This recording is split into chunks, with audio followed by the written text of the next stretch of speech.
પૈસા આપો અને 12 પાસ થાવ. સ્કૂલમાં લાખો રૂપિયાની ફી ભરનારા અને ટ્યુશન પાછળ લાખો રૂપિયા બગાડનારા વાલીઓ એક નંબરના મૂર્ખા છે. આપણા ગતિશીલ ગુજરાતમાં શિક્ષણ વિભાગમાં એક નંબરની મક્કમ સ્કીમ ચાલે છે, જેમાં 12મું પાસ કરવા માટે ભણવું જરૂરી નથી, સ્કૂલમાં જવું જરૂરી નથી અને ટ્યુશન કરવું પણ જરૂરી નથી.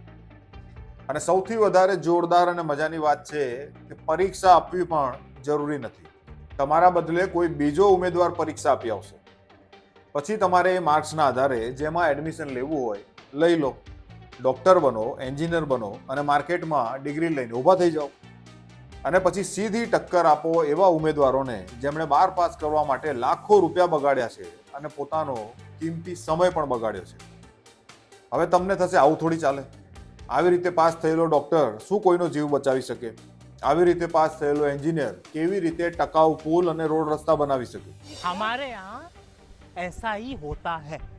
આજના વિડીયોમાં આપણે તમને આ સ્કીમની પૂરેપૂરી માહિતી આપીશું, જેને આપણે કૌભાંડ પણ કહી શકીએ છીએ. અને આ કૌભાંડને પકડનારા છે સુરેન્દ્રનગરના મહેશભાઈ પરમાર, જેમણે એક સ્ટિંગ ઓપરેશન કરીને સમગ્ર યોજના બહાર લાવી દીધી છે. અને સરકારને 1 વર્ષ થઈ ગયું આ સ્કીમની જાણ કર્યાને, પણ હજુ પણ આ યોજના ખુલ્લેઆમ ચાલુ છે.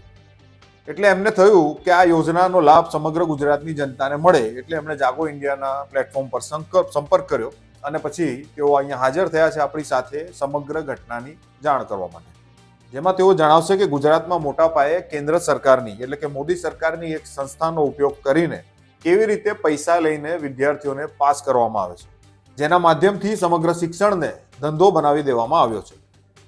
તેમણે કરેલા સ્ટિંગ ઓપરેશનમાં એક પ્રિન્સિપાલ ત્યાં સુધી કહે છે કે બોસ, અમે તો ધંધો લઈને બેઠા છે, જેટલા ઉમેદવાર હોય લઈ આવો, અમે પાસ કરાવી દઈશું. પરીક્ષા આપવી હોય તો આપજો, નહીં તો અમે માણસ પણ બેસાડી દઈશું. અને 1 વર્ષ થવા છતાં પણ આ કૌભાંડ ગુજરાતમાં ખુલ્લેઆમ ચાલુ છે.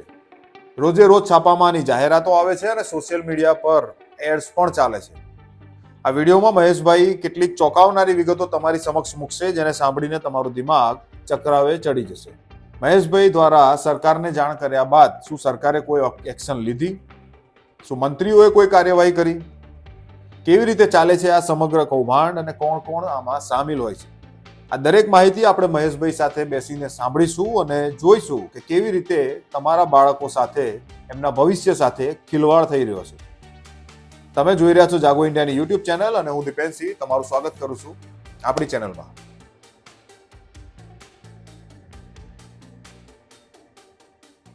તો આપણી સાથે આજે હાજર છે મહેશભાઈ પરમાર સુરેન્દ્રનગરથી. એ એક જાગૃત નાગરિક છે ગુજરાતના અને તેમણે જ આ સમગ્ર જે કૌભાંડ છે અથવા તો આ સમગ્ર જે સ્કીમ છે, જેને આપણે કહી શકીએ કે પૈસા ખર્ચીને 12 પાસ કરો, જે સ્કીમ સરકારે કાઢી છે, ડિગ્રી મેળવો, એની આખી આ પડતાલ એમણે જાગૃત નાગરિક તરીકે કરી, સ્ટિંગ ઓપરેશન કર્યું અને સમગ્ર માહિતી સરકાર સુધી પહોંચાડી. પણ આજે 1 વર્ષ ઉપર થવા આવ્યું છે, છતાંય સરકાર ધીમી પગલે કાચબાની ગતિએથી આ કામગીરી કરી રહી છે. તો આપણે એમના મોઢેથી સાંભળીએ કે આ આખી ઘટના કેવી રીતે ચાલુ થઈ અને કેવી રીતે આ આખું કૌભાંડ બહાર પડ્યું. તો મહેશભાઈ, તમારું સ્વાગત છે આપણી ચેનલમાં. તો ખાસ દર્શકોને હવે આપણે તમારે જણાવવાનું છે કે આજે તમે સમગ્ર કાંડ બહાર કાઢ્યું છે, એ કેવી રીતે થયું? પહેલા તો એવું છે કે ખરેખર મારા ગામમાં આ સેન્ટર ઘણા સમયથી ચાલે છે, પણ આવી કોઈ પ્રવૃત્તિ પૈસા લઈને પાસ કરાવડાવે છે એવી આપણને જાણ નહોતી. અચ્છા.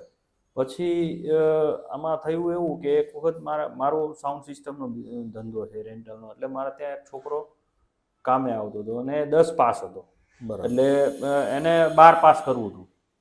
તો વચ્ચે ગેપ હતો અને પછી કે મારે ડાયરેક્ટ 12માની પરીક્ષા દેવી છે. તો મને એને કીધું કે આવું કંઈ હોય તો મને કહો. તો મેં કીધું કે મારા ગામની અંદર આવી રીતે એક NIOSનું સેન્ટર ચાલે છે, સ્કૂલની અંદર એ બધું પરીક્ષા ને એ બધું હોય છે, તો તું મુલાકાત કરી લે સ્કૂલમાં. તો એ સ્કૂલમાં મુલાકાત કરી સાહેબની. તો સાહેબે એવું કીધું કે ભાઈ સ્કૂલ છૂટવાનો ટાઈમ થઈ ગયો હતો, એટલે સ્કૂલમાં તો કંઈ વાતચીત થાય એવું નહોતું. એટલે સાહેબે એવું કીધું કે તું મારા ઘરે આવજે અને હું ઘરે તને મળીશ અને આ વિષય ઉપર આપણે ઘરે વાતચીત કરીશું અને ફોર્મ ભરી.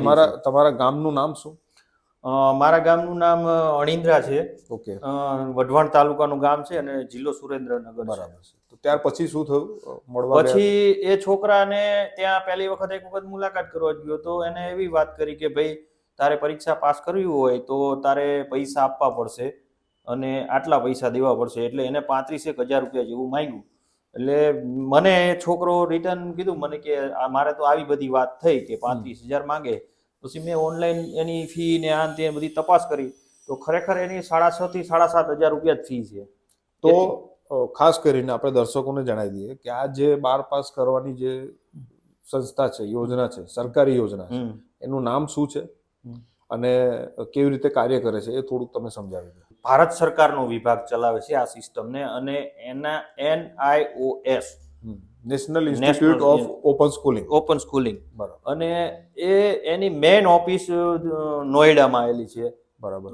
અને એ મેઇન ઓફિસથી દરેક રાજ્યને એક રિજનલ ઓફિસ આપવામાં આવી છે. બરાબર. એની લીગલ કે ભાઈ ગુજરાતની ઓફિસ ગાંધીનગરમાં છે, જેમ ઇગ્નુમાં ચાલે છે. હા એવી રીતે. બરાબર. અને એ ગુજરાતની જે ઓફિસ હોય એ ગુજરાતના જે કઈ એક્ઝામ સેન્ટર કે સ્ટડી સેન્ટર હોય એનું સંચાલન એ ઓફિસ કરે.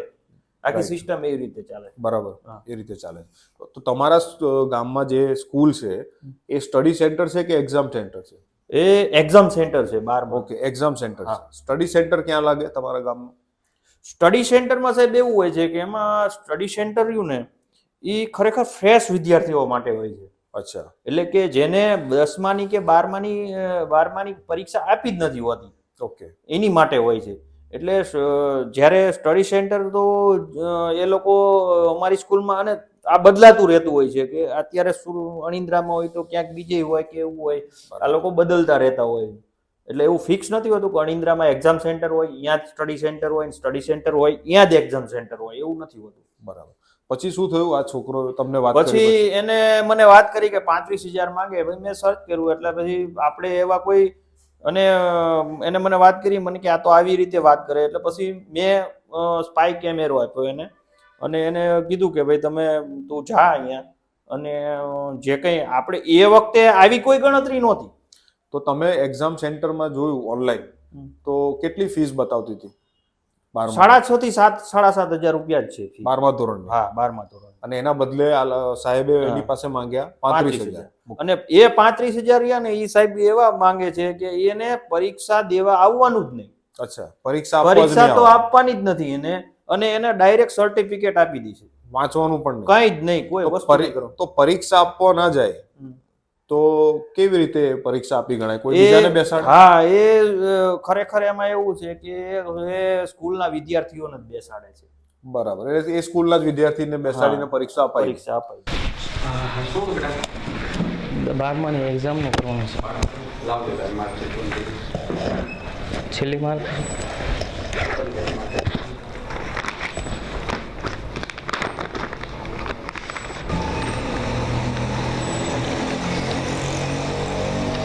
એલસીની બધું ઓરિજિનલ જોશે બેટા, એક એવું છે.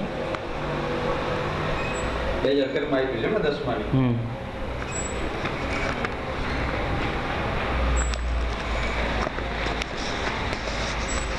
દસમું પાસ જ નથી. પાસ છું 2017 ઉદ્યોગમાં પાસ નહીં આવી હાથમાં. 20માં કર્યું છે એટલે પછી 12માં કીધું આ વધારે થઈ જાય એવું છે. તું થાય કોને કીધું કહેવાય તો એટલે જ છે ને સર. પછી જો 12માં પાછા વધારા કરવા વાળા ગણિતમાં 81માં છે છેલ્લા છે. 13 માર્કનો કોંડો લઈને મને પાસ કર્યો. પાસ કર્યો એટલે કોરોનામાં થઈ ગયું ને. હા, કોરોના ટાઈમ. 12માની અત્યારે આપણે ફોર્મ ભરશું ને એપ્રિલ મહિનામાં પરીક્ષા થશે તારીખ. કોઈ વાંધો નહીં સર. ચાલશે ને? ચાલશે. એક ફોટો જોશે, તારું ઓરિજિનલ એલસી જોઈ, તારું આધાર કાર્ડ ઓરિજિનલ જોઈ, તારી 10માની માર્કશીટ આ ત્રણ ઓરિજિનલ જોશું ને પૈસાનું છે કેવી રીતના સેટિંગ છે? 12માની દેવી છે ને આપણે. વિષય ક્યાં રાખવા છે? વિષય તો જે તમારા અનુકૂળ હોય. કોમર્સ કરી નખાય. 35,000 રૂપિયા થશે. એક્ઝામ દઈશું તો હે? એક્ઝામ દઈશું એક્ઝામ દેવા આવતો હોય ભલે નહીં આવતું, મારા આપણા છોકરાને બેન કરાવી દઈશ. બરાબર. હમ. પાસની ગેરંટી. ગેરંટી. કોઈ એમાં આવું પાછું આ તળિયું કીધું હતું તમે. એ તો બરાબર. કીધા ભાવ. હા આ પૈસા દેવા નહીં આવવાની શું હું બીજાને બેન કરી દઈશ. Okay sir. અને અત્યારે 5,000 લાવ્યો હોય તો દઈ દઉં? 5,000 દેતો જશે. બાકીના પોતાની રીતે ઓરિજિનલ ડોક્યુમેન્ટ લઈને આવો ને હા ત્યાં લખવા આવજો. બરાબર. અને ઓરિજિનલ ડોક્યુમેન્ટ તો પછી જમા કરાવી દઈશ તો વોટ્સઅપ કરી દઈશ તો ચાલશે? કરી દેજો હાલશે. Okay sir. અને બીજા કોઈ છોકરાનું થઈ જાય એવું? જેટલા માટે થાય ધંધો લઈને જ બેઠો છું બોલો. એવું છે? હા, જેટલા હોય 10માં 12માં બધા બધું 10મું 12મું વિસ્તાર ઘરે બેઠા કોલેજ કરવી હોય કોઈને તોય જ કીધી. આ બધું પાછળનું પાછું લખી લઉં છું 5,000 જમા બરાબર. હા તો આ લખી. બધી તારી હાલ તમે પરત આપી દઉં છું. અને એક્ઝામ દેવા ક્યારે આવવાનું થશે? તારે એક્ઝામ દેવા આવવાનું જ નથી. એપ્રિલમાં પરીક્ષા આવશે, તું મને પેમેન્ટ પૂરું કરી દે બરાબર. બરાબર. અને તારા ઓરિજિનલ ડોક્યુમેન્ટ મને મોકલ. વાંધો નહીં. હો? બાકી તો થેન્ક યુ સર. હા. જેમ આપણે કહે છે ને કે ગુજરાતની અંદર ઘણા લોકો એમ કહે છે કે ગુજરાતની અંદર મંત્રીઓ નિમાયેલા છે પણ સરકાર ચાલે છે દિલ્હીથી, બસ એના જેવું જ છે અહીંયા પણ. પરીક્ષા કોઈ બીજો આપે છે અને સર્ટિફિકેટ બીજાને મળે છે, બરાબર? હા રીતનું એ થાય. રીતનું. તો આ સમગ્ર ઘટનામાં આગળ એમણે સ્ટિંગ ઓપરેશન કરાવડાયું, તો એમાં કેવી રીતે થયું સ્ટિંગ ઓપરેશન? એમાં સ્ટિંગ મેં ઓલ ઓવર ગુજરાતનામાં 10 થી 12 સ્ટિંગ ઓપરેશન કરેલા છે. પહેલા તમે આ સાહેબનું જે કર્યું હા. તેની થોડીક વિગત આપો. એ જે સુરેન્દ્રનગરના. સ્ટિંગ ઓપરેશન કરેલું અને એ પછી આ બધું જાણવા મળ્યું, આપણે એને એની પ્રોસેસર કરી અને એને એસીબી માં પણ આપણે દાખલ કરેલું છે અને એસીબી એના ઉપર કાર્યવાહી કરી રહી છે. અચ્છા, તો આ સાહેબના ઘરે જઈને તમે હા સ્ટિંગ મેં ઓપરેશન, નહીં, હા, મેં નહીં. એ છોકરા એ જે છોકરા, કેન્ડિડેટ હા, candidate હતો. એણે સ્ટિંગ ઓપરેશન કર્યું હા અને વિડીયોમાં અમે પણ એ વિડીયો જોયો. હા. આ વિડીયોમાં આ આચાર્ય સાહેબ પોતે આચાર્ય હા છે, પોતે આચાર્ય સાહેબ પોતે એમ ખુલ્લેઆમ કહી રહ્યા છે કે હું તો ધંધો લઈને બેઠો છું, હા બરાબર ને? એવું કંઈક હા હતું. એવું કે જ છે. ખુલ્લેઆમ કહે છે કે હું તો આ ધંધો જ લઈને બેઠો છું, તું મને પૈસા આપી જાય. હા 5,000 રૂપિયા એડવાન્સ માંગે છે, એવું છે ને? અને બાકીના પૈસા હા, હપ્તે આપવાના હપ્તે ટૂંકમાં. હપ્તે આપવાના, પરીક્ષા પહેલા પૂરા હા, કરી પૂરા દેવાના. કરી દેવાના. તો આખું સ્ટિંગ ઓપરેશન એમણે કર્યું. હા. હવે આ સ્ટિંગ ઓપરેશન કર્યા પછી તમે શું કર્યું? પછી મેં એ વિડીયોના આધારે મેં એસીબી માં ફરિયાદ અરજી કરેલી છે. બરાબર. હવે એની પ્રોસિજર લગભગ સમથિંગ 1.5 વર્ષ જેવું થઈ ગયું, પણ પેલું કે છે ને કે ગોકળ ગાયની ગતિથી ચાલી રહ્યું બધું છે. ચાલી રહ્યું છે. કેટલે પહોંચ્યું છે કામ હજુ ત્યાં? કામમાં એવું છે કે લગભગ FSL ની પ્રોસેસમાં છે બધું, ઓડિયો FSL અને વિડીયો FSL એની પ્રોસેસમાં છે. એના રિપોર્ટ આવે પછી આ વ્યક્તિ સામે કાયદેસરની કાર્યવાહી કરવામાં આવશે તેવું એસીબી વિભાગ સુરેન્દ્રનગર કહી રહ્યું છે. બરાબર. હજુ તમે આરટીઆઈ પણ કરી હતી આ હા, માહિતી હા, માટે હા. કે ભાઈ હજુ આ ઓડિયો રેકોર્ડિંગ નું ટેસ્ટિંગ ક્યાં હા, સુધી થશે, હા. તો એમાં શું માહિતી આવી? એમાં મેં જ્યારે આરટીઆઈ કરી ત્યારે મને રિટર્ન રાજકોટ FSL નો જવાબ એવો મળ્યો છે કે ભાઈ અમારી પાસે 148 કે 39 કેસ પેન્ડિંગ છે. હજુ પેન્ડિંગ? હા, એટલે એમાં આપણો કેસ છે એટલે હજી 148 માં કેટલામો નંબર છે એ આવે નંબર ત્યારે એનો રિપોર્ટ થાય અને ત્યારે એ રિપોર્ટ કરશે અને સુરેન્દ્રનગર એસીબી ને આવશે પછી કાયદેસરની કાર્યવાહી કરશે. તો અહીંયા મહત્વની વાત આપણે એ જોવાની છે કે ગતિશીલ ગુજરાતમાં વિશ્વની 4થા નંબરની ઇકોનોમી બની ગયું છે ભારત કથિત રીતે, પણ આપણી પાસે હજુ એવી ટેકનોલોજી નથી જેના કારણે આપણે ઓડિયોનું ખાલી ટેસ્ટિંગ વેરિફિકેશન કરવા માટે 6 મહિના નીકળી જાય છે. 6 મહિના થઈ 6 ગયા? મહિના નહીં સાહેબ, એ તો મને એસીબી વાળા તો એમ કહે છે કે 2 વર્ષે થઈ છે ને 3 અચ્છા. વર્ષે થઈ છે. 3 વર્ષ સુધી તો માત્ર એક ઓડિયોનું વેરિફિકેશન, સ્પેક્ટ્રોગ્રાફી જેને કહેવાય, તે કરવામાં નીકળી જાય છે. અને આપણે અહીંયા ખુશી મનાવીએ છીએ 4થા નંબરની જીડીપીની, આપણે ખુશી મનાવી રહ્યા છે બુલેટ ટ્રેન આવવાની. તો તમે પોતે વિચારો કે હજુ આપણે ટેકનોલોજીના મામલામાં કેટલા પછાત છીએ અને કેટલા ધીમા છીએ. હજુ આગળની માહિતી, સ્ફોટક માહિતી જાણીએ કે હજુ તો આ સમગ્ર કૌભાંડ જે એમણે ઉજાગર કર્યું છે એ ક્યાં ક્યાં ગુજરાતમાં ફેલાયેલું છે એ માહિતી હજુ હું તમને આમના મોડેથી જ આપણે સાંભળીશું. હવે આ તમે જે FSL કાર્યવાહી કરી છે તો હવે જ્યારે આવશે પછી કેસ નોંધાશે અને પછી થશે, એટલે આને હજુ આ કેસને ન્યાય મળતા તો હજુ 2-3 વર્ષ ખ્યાલ જ નીકળી નથી જવાના. કેટલો ટાઈમ લાગશે એ તો કોઈ guarantee નથી. ગેરંટી નથી. પણ આ કૌભાંડમાં એ વાતની જરૂર ગેરંટી છે કે તમે પરીક્ષામાં બેસો ના બેસો, વાંચો કે ન વાંચો, 100% તમે પાસ થઈ જશો. એવી ગેરંટી આની અંદર હા. મળી રહી. હા તમે આ સ્ટિંગ ઓપરેશન કર્યું ત્યારબાદ તમે આની અંદર વધારે ઊંડા ઉતર્યા હા તો શું જાણવા મળ્યું? પછી એક વાર બેઠો હતો ત્યારે મને સોશિયલ સાઇટ ઉપર જોવા મળી NIOS ની સોશિયલ મીડિયા ઉપર જાહેરાત. તો એ લોકો સોશિયલ મીડિયા ઉપર જાહેરાત એવી મૂકે છે કે ભાઈ તમે એના ઓફિસો એકેડેમિક ઓફિસ કહેવાય એને, અમદાવાદ, સુરત, વડોદરા, આણંદ, નડિયાદ એવા અલગ અલગ વિસ્તારોમાં, બગોદરા, ટૂંકમાં વિસ્તારોમાં આ લોકો ઓફિસો ચલાવે છે. હવે પછી એ સોશિયલ મીડિયામાં મારી સામે જાહેરાત આવી એટલે મેં એને વાંચી તો ખ્યાલ આવ્યો કે આ તો ખરેખર અણિન્દ્રામાં નહીં પણ આ તો પૂરા એક ગુજરાતમાં. અચ્છા. અણિન્દ્રા તો ફર્સ્ટ ત્યાં આપણને જાણવા મળ્યું પણ ખરેખર આ વસ્તુ પૂરા ગુજરાતમાં ચાલે. અચ્છા, સમગ્ર ગુજરાતમાં ચાલી રહ્યું છે. સમગ્ર પછી ગુજરાત. તમે એમાં કઈ રીતે આગળ પછી કાર્યવાહી કરી? મેં જે સોશિયલ સાઇટ ઉપર જે સોશિયલ મીડિયા ઉપર જાહેરાત આવતી હતી એના આધારે મેં ત્યાંના એડ્રેસ ઉપર જઈ અને એ લોકોના સ્ટિંગ ઓપરેશન કરેલા. એવા મેં શરૂઆતમાં 5 સેમ્પલ લીધેલા. બરાબર. વડોદરા, આણંદ, અમદાવાદના 3 છે અને એ 5 સેમ્પલના આધારે પછી મેં NIOS ને અરજી કરેલી, SCB ને અરજી કરેલી અને એટલે એમાં પણ આ જ રીતે તમે સ્ટિંગ ઓપરેશન કર્યું? તેમાં થોડીક અલગ વાત જાણવા મળે છે કે ભાઈ એ લોકો એમ કે એક્ઝામ સેન્ટર તમારું ફલાણી જગ્યાએ આવશે, ત્યાં તમારે જવાનું, ત્યાં અમે તમામ પ્રકારનું મટીરિયલ પ્રોવાઈડ કરશું, તમારે લખવાનું છે. અચ્છા, એટલે જવાબનું બે જ લખવાનું બધું એ લોકો બધું મટીરિયલ પ્રોવાઈડ જ કરી દેશે તમને. પેપર જ્યારે ત્યાંથી પેપર આવશે એ પેપરને એ લોકો સ્ટડી કરી અને ઇમિડિયેટલી એ લોકો જવાબ તૈયાર કરીને તમને જવાબ બધા આપી દેશે, તમારે ખાલી લખવાનું. બરાબર. એટલે તમે એમ કીધું કે ટોટલ ગુજરાતમાં આવા તો 12 સેન્ટરના તો તમે સ્ટિંગ ઓપરેશન કરેલા છે. 12 સેન્ટરના નહીં, ઓકે. આ એકેડેમિક ઓફિસો છે Okay. જે કે જે એડમિશન લે છે ખરેખર એ લીગલ છે જ નહીં. અચ્છા, એ લોકોનું રજીસ્ટ્રેશન છે જ? ના એ તો આપણે જ્યારે એટલે તમે જે મને આ ડોક્યુમેન્ટ્સ આપ્યા હા. એ મુજબ હું તમને જણાવી દઉં દર્શક મિત્રો, મહેશભાઈએ આ બધા સ્ક્રીનશોટ લીધા છે, હું તમને શેર કરી સ્ક્રીન ઉપર. આ સ્ક્રીનશોટ મુજબ આ કાયદેસરની એક એડવર્ટાઇઝમેન્ટ આ લોકો સોશિયલ મીડિયા ઉપર ચલાવે છે. આ બધી પ્રાઇવેટ એકેડેમીઝ છે, ટ્યુશન ક્લાસ જેવી જે એકેડેમીઝ ચાલે એ લોકો NIOS national institute of open સ્કૂલિંગના નામથી લિટરલી એના લોગો અને નામ સાથે આની એડવર્ટાઇઝ ચલાવી રહ્યા છે, જે બિલકુલ ગેરકાયદેસર છે. બરાબર ને? હા એનું કારણ છે કે આમણે જ્યારે NIOS માં અરજી કરી તો ત્યાંથી સ્પષ્ટ આ વાતનો જવાબ મળ્યો કે આવા કોઈ સેન્ટરને અમે ઓથોરિટી આપી નથી, નામ સાથે એમણે અરજી કરી હતી. હા. બરાબર ને? હવે તમે વિચારો કે આ લોકો કેવી પ્રકારની ગેરંટી આપે છે. તમે તમારા બાળકને લાખો રૂપિયાના ટ્યુશન ફી ખર્ચીને, સ્કૂલની ફીઓ ખર્ચીને આખું વર્ષ ભણાવો છો, મહેનત કરાવો છો, છતાંય પાસ થવાની કેટલા માર્ક આવશે એની કોઈ ગેરંટી નથી.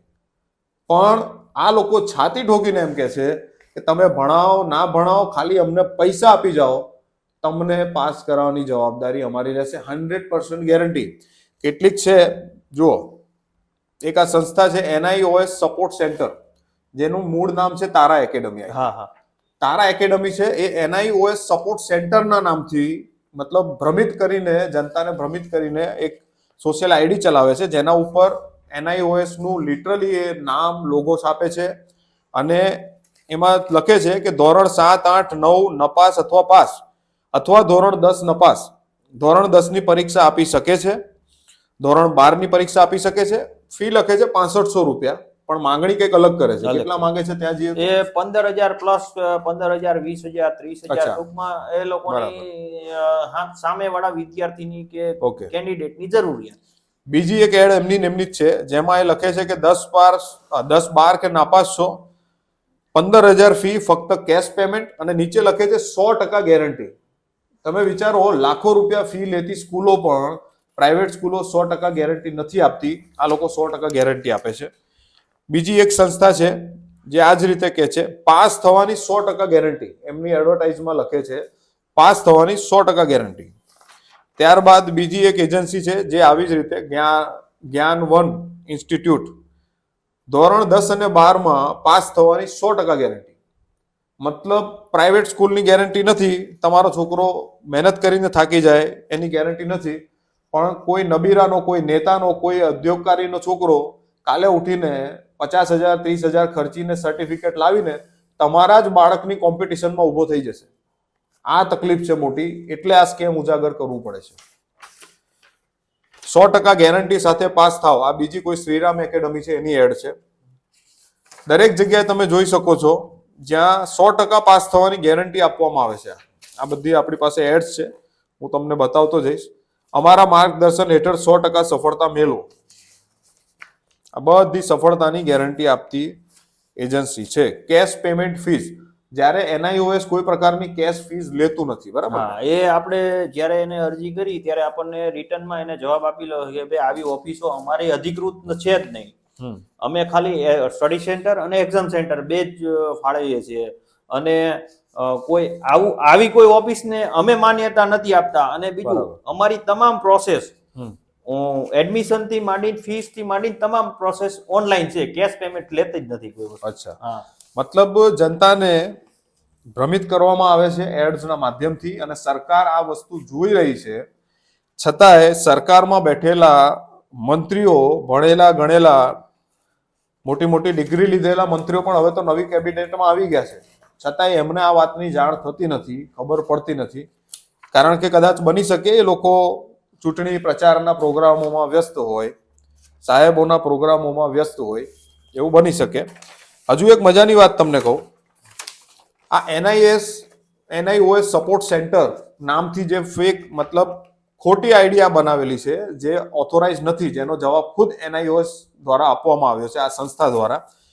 આ એક અનધિકૃત સંસ્થા પોતે પોતાની એડવર્ટાઇઝમાં લખે છે કે અનધિકૃત એજન્સીઓ અથવા એજન્ટો દ્વારા ફોર્મ ના ભરાવવા.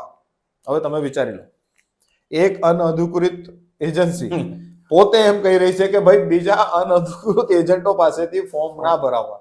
આનાથી વધારે માસ્ટર માઇન્ડ તો આ ગુજરાતીઓ જ કરી શકે આવા ખેલ.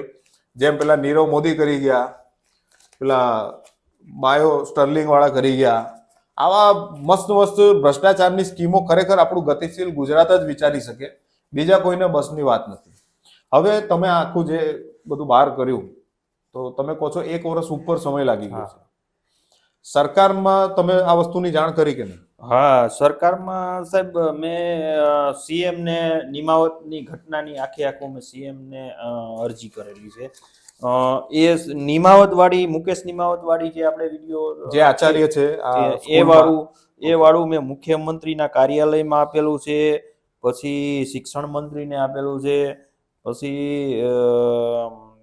અમારા ACB માં આપેલું છે, ACB ગુજરાતને બી આપેલું.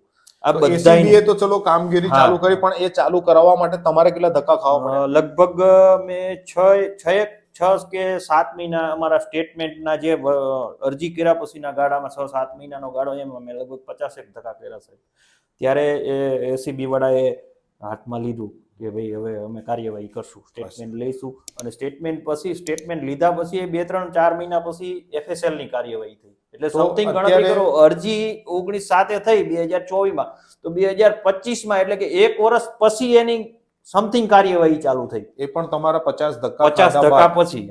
ઓકે, આપણે કોઈ પણ જગ્યાએ ફરિયાદ કરીએ અને આપણી ફરિયાદને ઝડપથી, જો સાહેબ હવે એ અત્યારે લગભગ 55 વર્ષનો તો એ વ્યક્તિ છે, હવે એમ કે 4-5 વર્ષે તમારો FSL નો રિપોર્ટ આવે, તમે જે અરજી કરી છે, અને એ રિપોર્ટ 4-5 વર્ષે આવે ત્યાં તો એ રિટાયર થઈ જશે સાહેબ, એની નોકરીને કે. અને બીજું, હાલની અંદર એ આ પ્રવૃત્તિ ચાલુ લગભગ 99% છે એની, એને બંધ નથી કરી આ પ્રવૃત્તિ.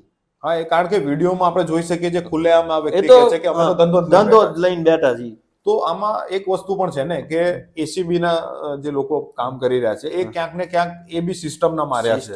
કારણ કે જે સિસ્ટમ છે એને બિચારા ફોલો કરી રહ્યા છે, અને એના લીધે સ્લો થઈ રહ્યું છે. જેમ આપણે કીધું કે ટેકનોલોજી જ નથી આપણી પાસે, અથવા તો સિસ્ટમ એવી ડેવલપ નથી થઈ કે જેના કારણે FSL ફાસ્ટ થાય.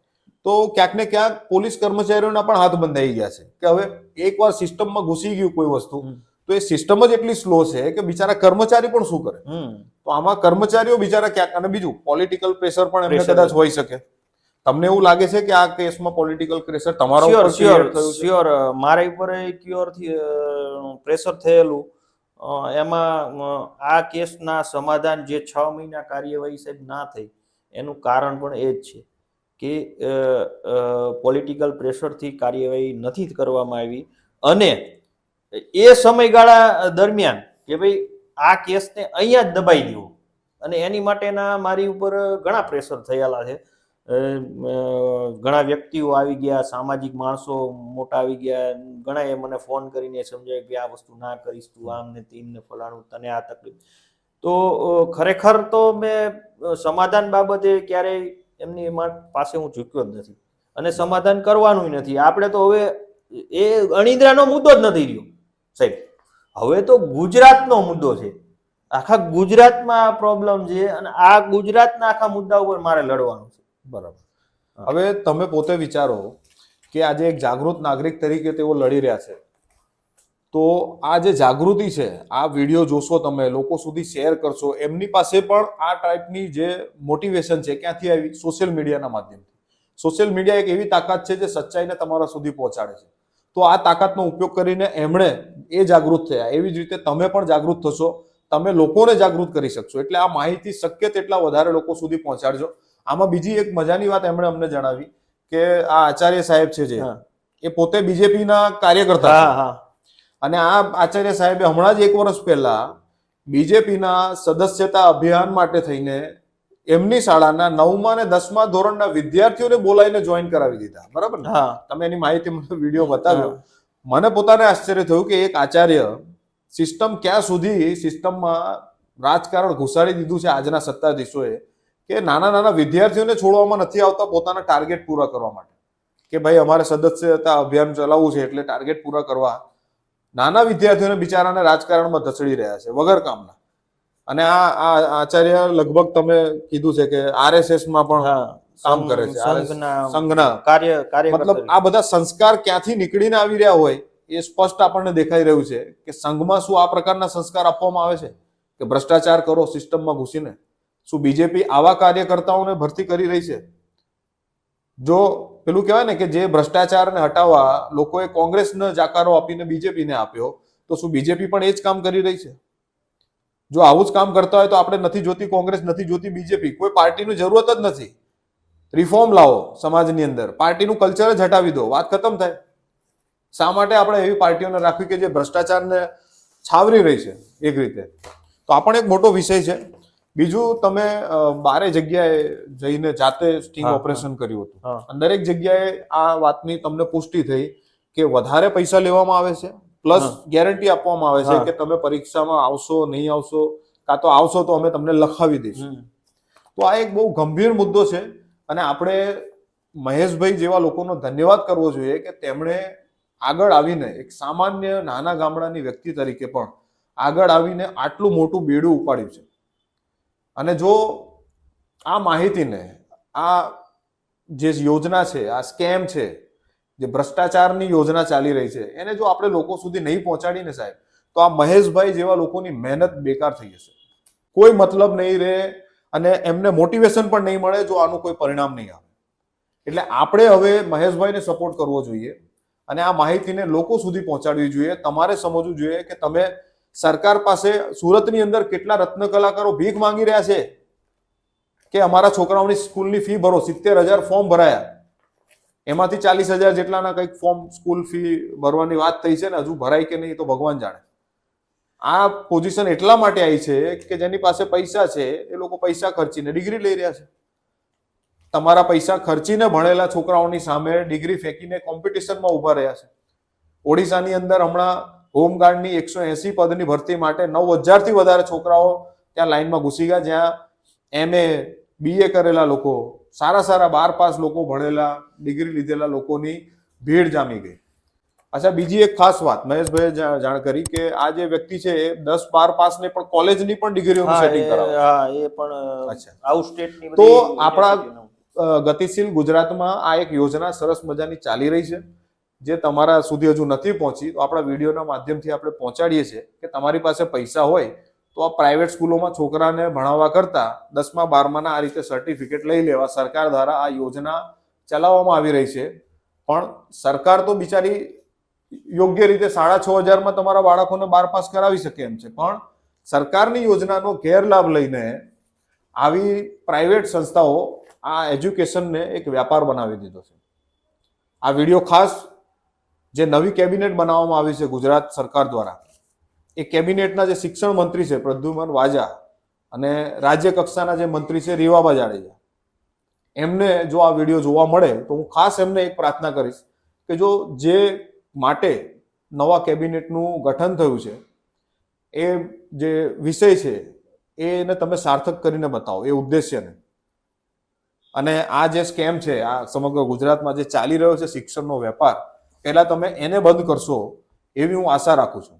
આ વિડીયોના માધ્યમથી સૌ દર્શક મિત્રોને વિનંતી છે બીજી પણ એક તમને વાત કરવા માંગુ છું કે ખરેખર આ સ્કેમનો આંકડો મેં મેળવો છે તો દર વર્ષે છે ઓલ ગુજરાતમાં લગભગ 2,500 જેવા સમથિંગ સેન્ટર છે, 450 સેન્ટર છે, 2,500 નહીં, 450 સેન્ટર છે. 450 સેન્ટરમાં દર વર્ષે 50,000 વિદ્યાર્થી ઓકે આવી રીતે આ લોકો ઘુસાડીને પાસ કરી અને માર્કેટમાં આપણે ખર્ચેલા આપણા દીકરા દીકરીઓમાં 2 લાખ 5 લાખ ખર્ચીને જે ભણાવ્યા છે એની સામે કોમ્પિટિશનમાં લાવે છે. બરાબર. એટલે કોઈ વ્યક્તિને સમજો કે ડોક્ટર બનવું હોય તો આ રસ્તાથી જઈને ફટાફટ પાસ થઈને સારા, કારણ કે ચોપડી લઈને જ બેસવાનું છે. સાયન્સમાં નીટમાં પછી સારા માર્ક્સ લઈ પરીક્ષા શકે. છે અને આ NIOS નું સર્ટિફિકેટ એટલું પાવરફુલ છે કે એ દરેક જગ્યાએ વેલિડ છે. બરાબર. ક્યાંય એને કોઈ અનવેલિડ નથી.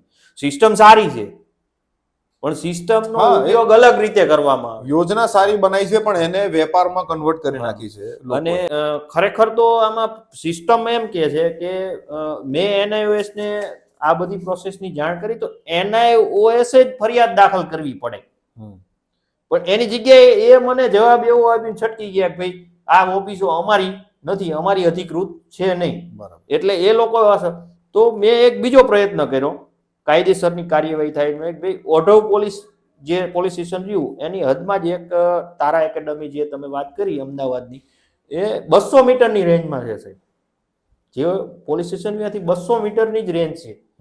હવે એ તારા એકેડમીની મેં અરજી કરેલી છે ઓઢવ પોલીસ સ્ટેશનની અંદર કે ભાઈ તમારા વિસ્તારની અંદર આવી રીતે ગેરકાયદેસર પ્રવૃત્તિ આ ઓફિસ આ એડ્રેસ ઉપર આ જગ્યાએ આ વ્યક્તિ કરી રહ્યા છે. બરાબર.